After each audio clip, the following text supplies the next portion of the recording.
जैसा कि मैं पहले बताया था कि मैं अगला वीडियो एक नए विषय के साथ प्रस्तुत करूंगा। मैं इस वीडियो में राशियों पर पड़ने वाले दूरगामी प्रभाव उसके बारे में बता रहा हूं। इसके पूर्व मैं बता दूं कि ये राशियों पर प्रभाव 3 तरह के पड़ते हैं। तात्पर्य कहने का ये कि पूरे विश्व में, इस धरती पर राशिफल 3 तरह से घटित होते हैं या देखा जाता है। धरती के 3 हिस्से हैं, ऊपर और नीचे, अर्थात आगे और पीछे। क्योंकि पृथ्वी जो है यह अंडाकार है, ये तिरछी टिल्ट है, तो ऊपर और नीचे सूर्य और शुक्र इन 2 राशियों से देखी जाती है। सबको पता है कि पश्चिम के देशों में शुक्र की प्रधानता है। वीनस शुक्र की राशि से देखते हैं। ऊपर उत्तर पूर्व में, पृथ्वी के ऊपर अर्थात उत्तर पूर्व में सूर्य राशि देखते हैं। और चंद्र राशि ऐसी है जो सर्वत्र देखी जाती है। अब ये कहेंगे कि सूर्य राशि तो पश्चिम देश की गणना सीधे पश्चिम से नहीं करनी चाहिए। पश्चिम देश में आपके ये जो हमारी शास्त्रीय गणना है उसके अनुसार ये वर्तमान यूरोप पूरा निकल जाता है। ये पुर्तगाल वगैरह आते हैं इसमें पश्चिम में। अस्तु, इसकी व्याख्या न करके मैं मुख्य विषय पर आता हूँ कि 3 तरह से देखे जाते हैं, सूर्य से, शुक्र से और चंद्र से। इसमें शास्त्रीय कहावत है कि मासम शुक्र बुधादित्या शांघ्री दीना द्वयम शशि। मासम शुक्र बुधादित्या, शुक्र बुध और आदित्य तीनों चूंकि एक राशि पर एक एक माह रहते हैं। शांघ्री दीना द्वयम शशि, और 2.25 दिन तक एक राशि पर 2.25 दिन तक चंद्रमा रहता है। सबको पता है कि चंद्रमा पृथ्वी से सबसे नज़दीक ग्रह चंद्रमा है पृथ्वी के। यही कारण है कि प्रत्येक पूर्णमासी को, अब जैसा कि आपको पता होगा कि समुद्र के पानी को चंद्रमा खींच लेता है। पूर्णिमा जब आती है तो चंद्रमा खींच लेता है पानी, और फिर जब चंद्रमा हटने लगता है तो पानी नीचे आ जाता है। इसीलिए समुद्र में ज्वार भाटा आता है समुद्र में। आगे ग्रहों का प्रभाव, एक तो जन्म के समय जो ग्रह जिस स्थिति में रहते हैं वह प्रभाव अस्थायी होता है। और कुछ ग्रह जो नियमित रूप से अपनी कक्षा में चलते रहते हैं और वो अस्थायी रूप से प्रभाव प्रकट करते हैं, वह गोचर से होता है। उसको गोचर कहते हैं कि चलते रहते हैं ग्रह और फिर वो प्रभाव प्रकट करते हैं, फिर जाने लगते हैं तो धीरे धीरे वो प्रभाव समाप्त होता चला जाता है। तो इस तरह से 2 तरह से प्रभाव उत्पन्न होते हैं, प्रभाव डालते हैं प्रत्येक ग्रह एक राशि पर। तो इसलिए यह गोचर का प्रभाव जो होता है वो अस्थायी होता है। जैसा कि मैं पहले बताया कि चंद्रमा, वैसे तो राहु और ये अपना गुरु वगैरह 2.25 साल और 1.25 साल रहते हैं एक एक राशि पर, तो ये लंबे लंबे समय तक रहते हैं।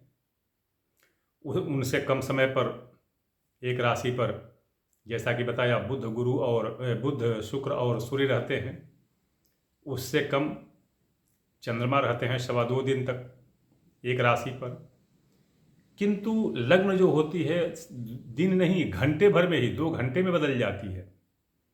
5 घटी में एक लग्न बदल जाती है। अब वो उससे भी अगर सूक्ष्म फल देखना हो तो 1.25 घटी में एक चरण निकल जाता है एक लग्न का।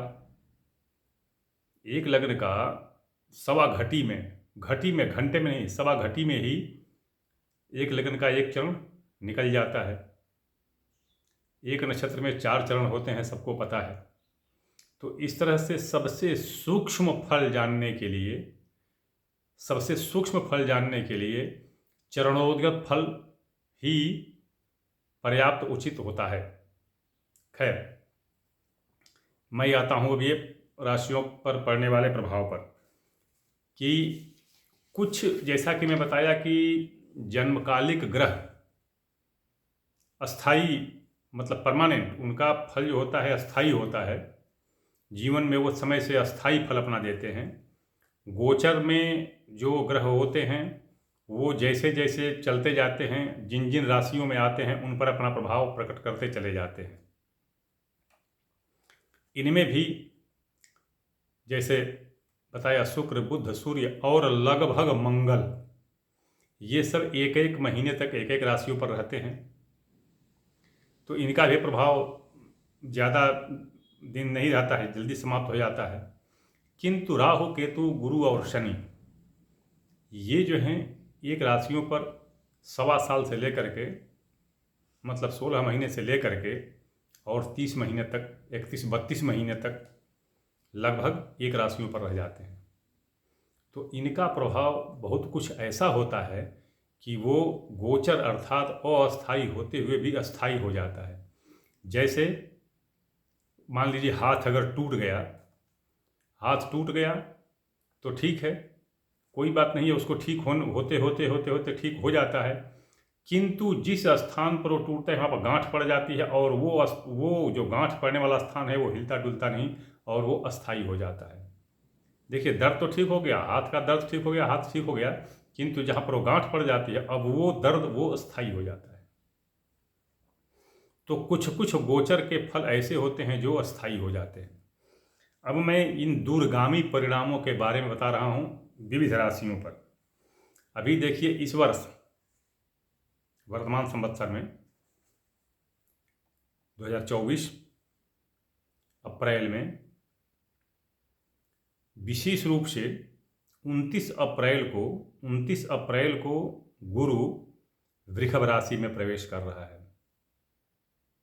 षष्ठी सोमवार के दिन, सोमवार का दिन है, और गुरु वृष राशि में प्रवेश कर रहा है।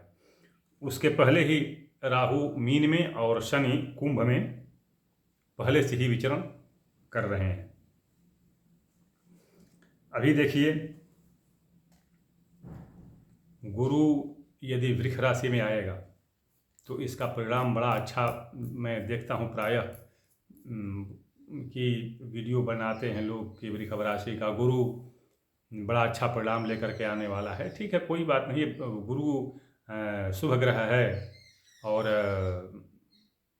शुक्र भी शुभ राशि है, तो इसमें अच्छा में अच्छा आता है तो परिणाम अच्छा होना चाहिए। किंतु गुरु कभी भी प्रथम भाव में अच्छा फल नहीं देता है। ये इसका प्रमाण भी है। मैं उस श्लोक को क्या कहूँ, वैसे अगर कोई चाहे तो शरावली और फलदीपिका देख सकता है कि गुरु का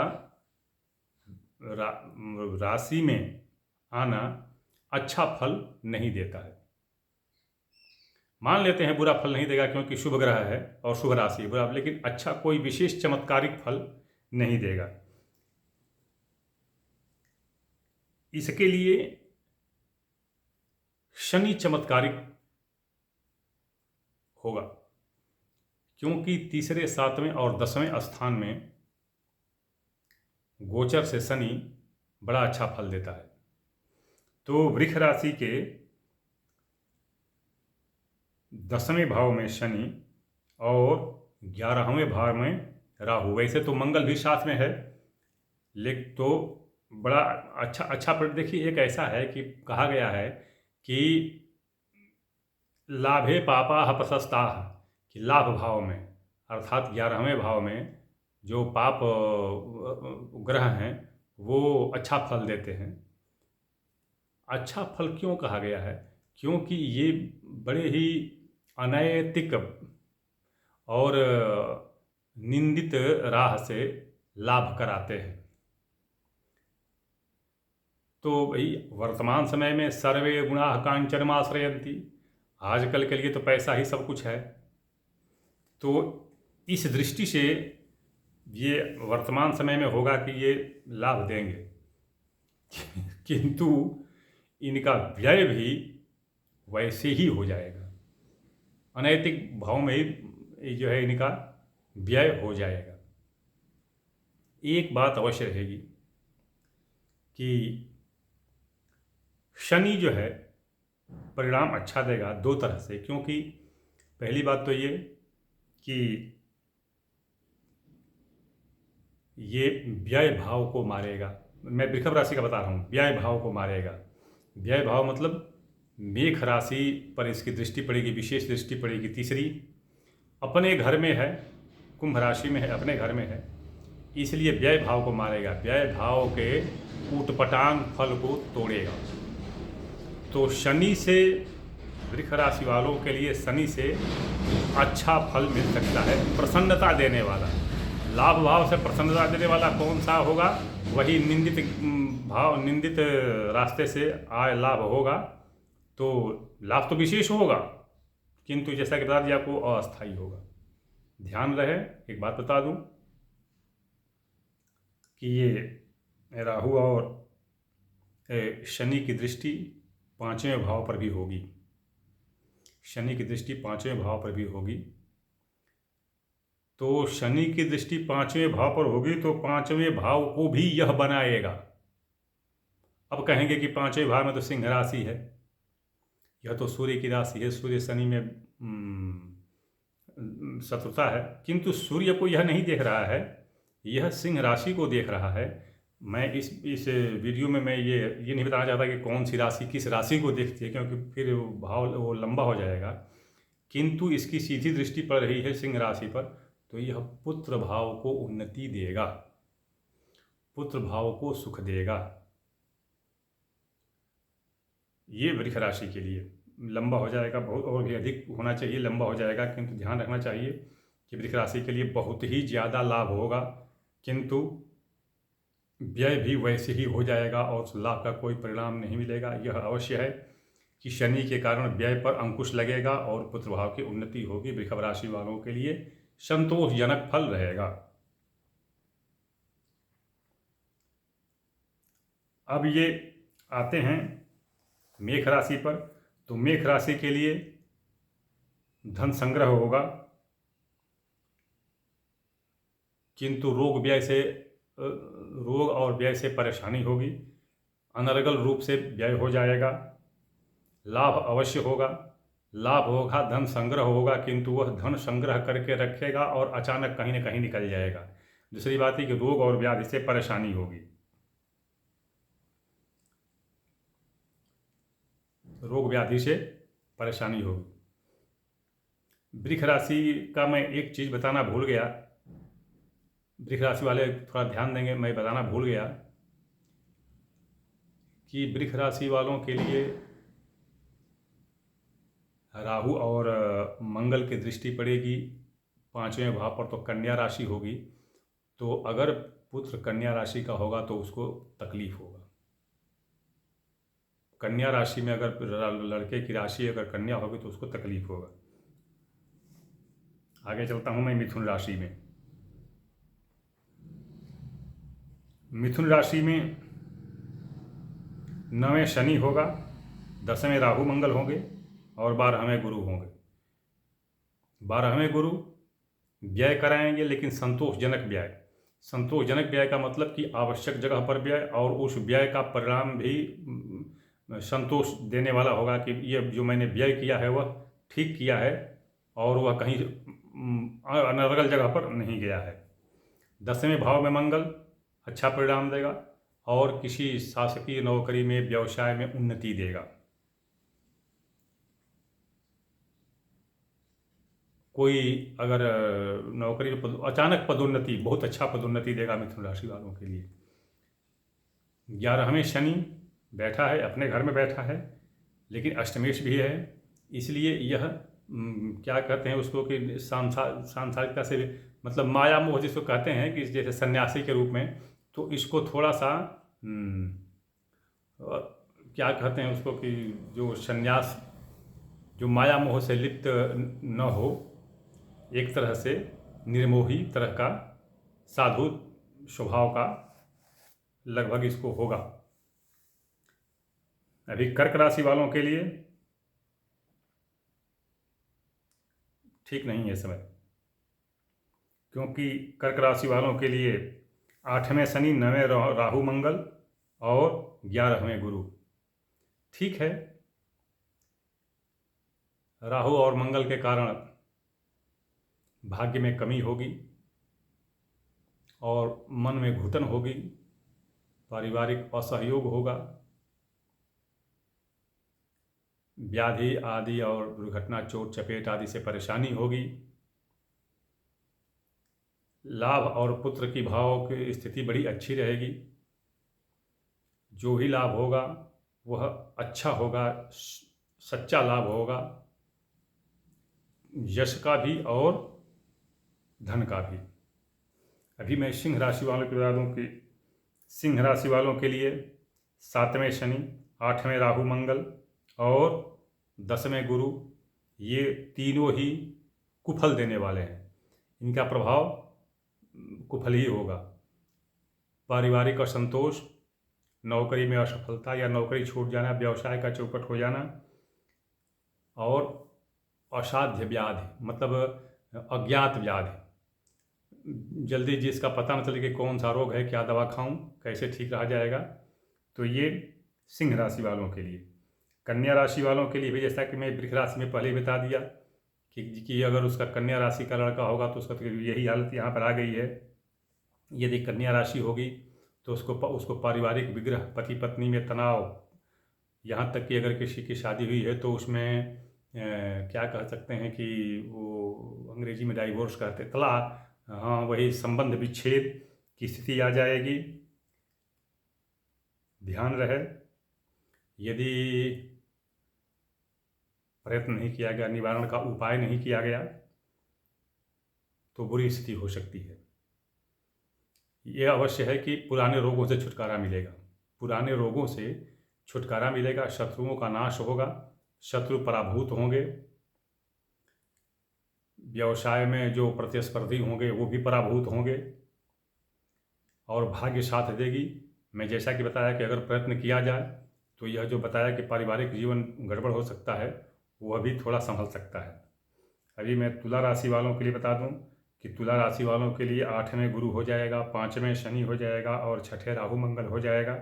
तो 8वें गुरु यद्यपि अच्छा नहीं कहलाता है, किंतु यह संभाल रहा है, यह जो है स्थिति को संभाल रहा है। 5वें शनि, तुला राशि वालों के लिए 5वें शनि पुत्र भाव को कष्ट दे रहा है, विविध रोग दे रहा है, शत्रु पराभूत होंगे, शत्रु नष्ट हो जाएंगे। यह अवश्य है कि खर्च ज़्यादा होगा लेकिन धन संपत्ति का लाभ होगा। वृश्चिक राशि वालों के लिए 4थे शनि, 5वें राहु मंगल और 7वें गुरु।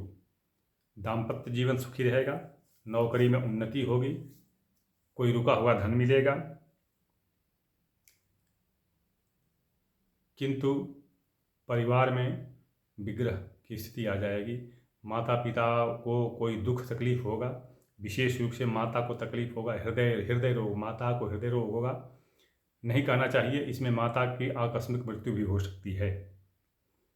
और संतान को पीड़ा, विद्या में असफलता, यदि कोई छात्र है तो उसको असफलता मिलेगी।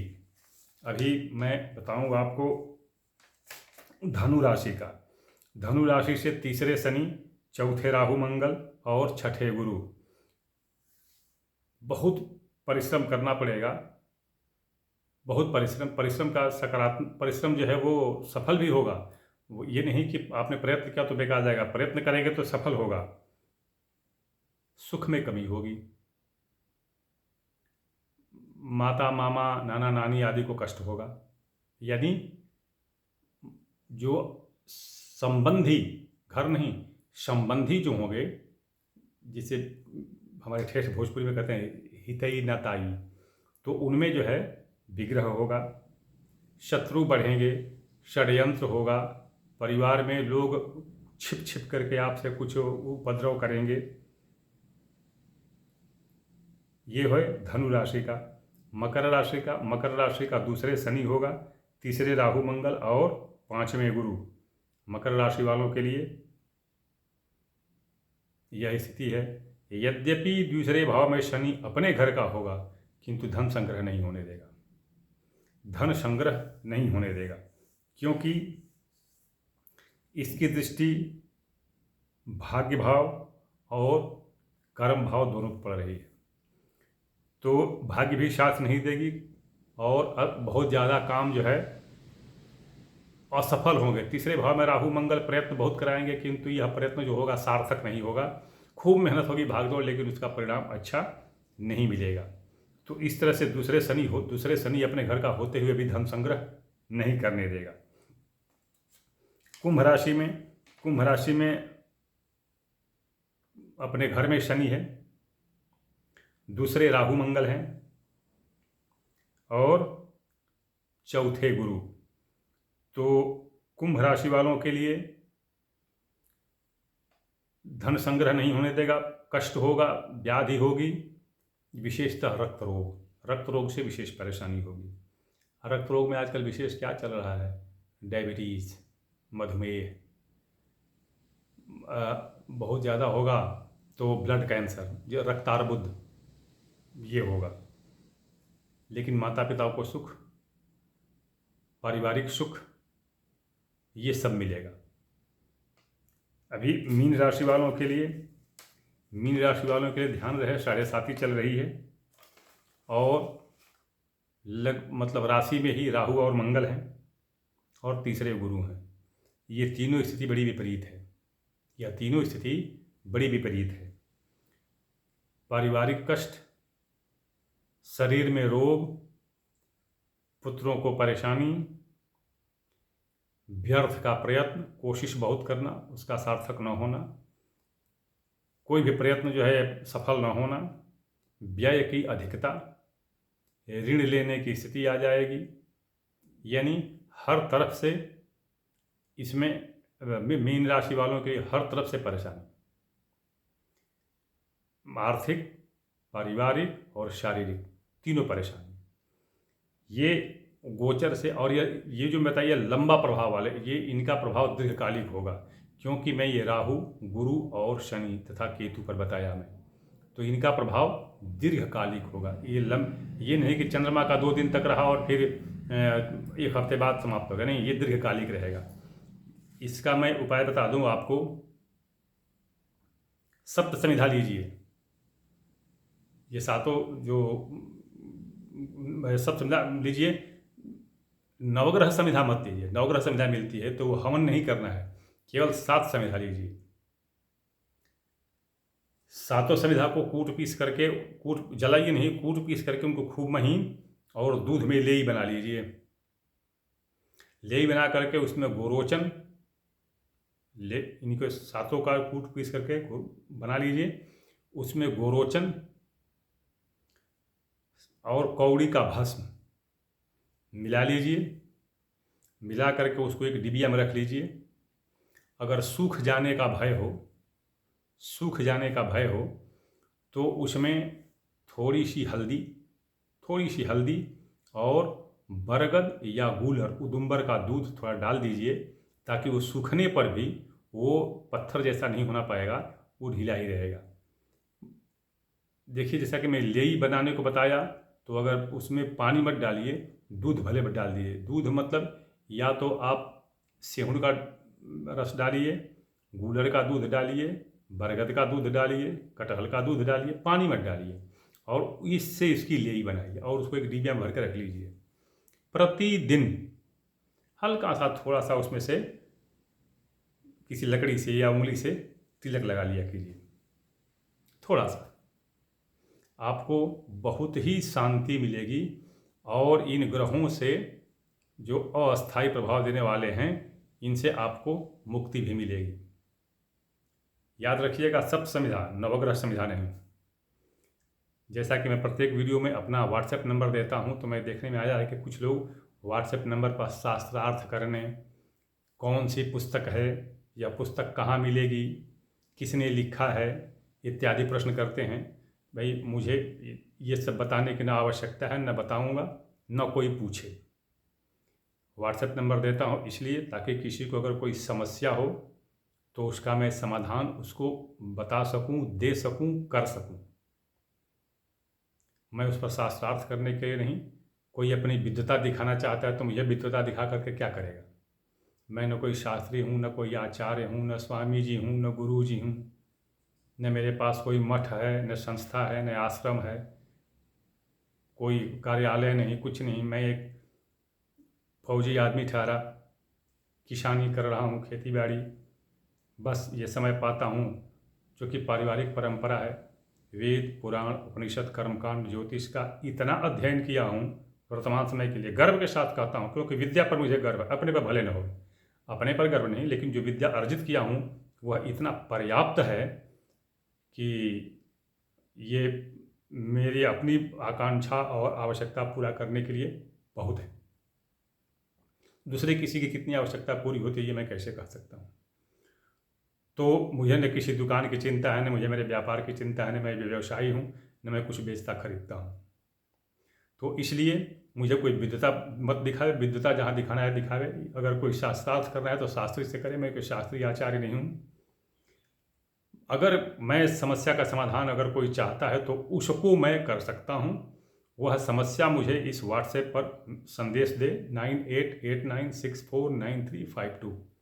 समय मिलेगा तो मैं उसका उत्तर दूंगा, तत्काल उत्तर नहीं दूंगा, क्योंकि मेरे पास लगा हुआ है ये पहले से ही लोगों का उत्तर देने के लिए, तो उनका उत्तर देता हूँ, समय से उत्तर देता हूँ। दूसरी बात कि जब तक मैं सैन्य सेवा में था, कार्यरत था, तब तक निःशुल्क सेवा करता था। अभी मैं शुल्क लेता हूँ, तब मैं सेवा करता हूँ और किसी भी समस्या का समाधान करता हूँ।